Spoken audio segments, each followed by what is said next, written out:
Ipinaliwanag ni Vice President Sara Duterte kung bakit dapat i-dismiss ang ika-4 na impeachment complaint laban sa kanya. Gate niya, hindi siya guilty sa alinmang ibinibintang.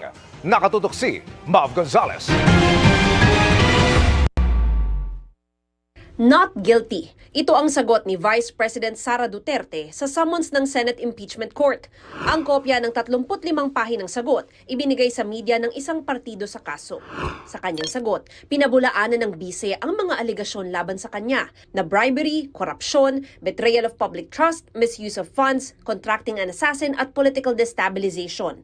Anya, sinampahan siya ng impeachment complaint dahil kumukontra siya sa Administrasyong Marcos. Dagdag pa ni Duterte, wala umano siyang kailangan sagutin sa summons dahil wala raw nakasaad na statement of ultimate facts doon. Kaya maituturing lang daw itong isang pirasong papel.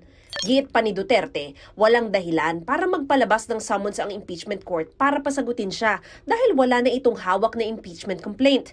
Ipinunto niyang ibinalik na ng korte ang reklamo sa Kamara. Matatanda ang bago nag-adjourn ang 19th Congress, ibinalik ng Senate Impeachment Court ang reklamo sa Kamara para humingi ng sertipikasyon na walang nalalabag sa saligang batas at para tanungin ang Kamara sa 20th Congress kung desidido pa itong ituloy ang kaso. Pero sabi ngayon ni Duterte, walang probisyon sa 1987 Constitution na nagsasabing pwedeng tumawid ang impeachment trial sa susunod na Senado. At dahil lahat ng pending sa 19th Congress, kinukonsidera ng terminated, wala ng jurisdiction ang impeachment court sa reklamo sa pagtatapos ng 19th Congress.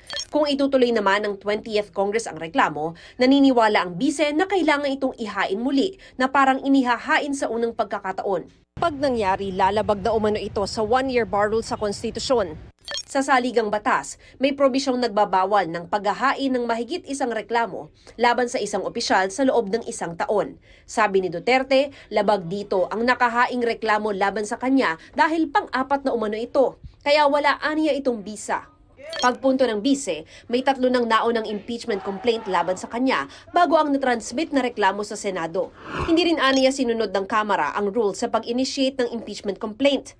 Dahil sa mga ipinunto ni Duterte, hinihingi niyang ibasura ang aniyay ika-4 na impeachment complaint laban sa kanya. Sa Lunes ang deadline ng House Prosecution Panel para tumugon naman sa sagot ng bise. Sabi ni House Prosecutor Representative Jervel Luistro, pinag-aaralan ito ngayon ng prosecution team at magre-reply sila sa loob ng 5 araw alinsunod sa rules. Para sa GMA Integrated News, Mav Gonzalez, nakatutok, 24 oras.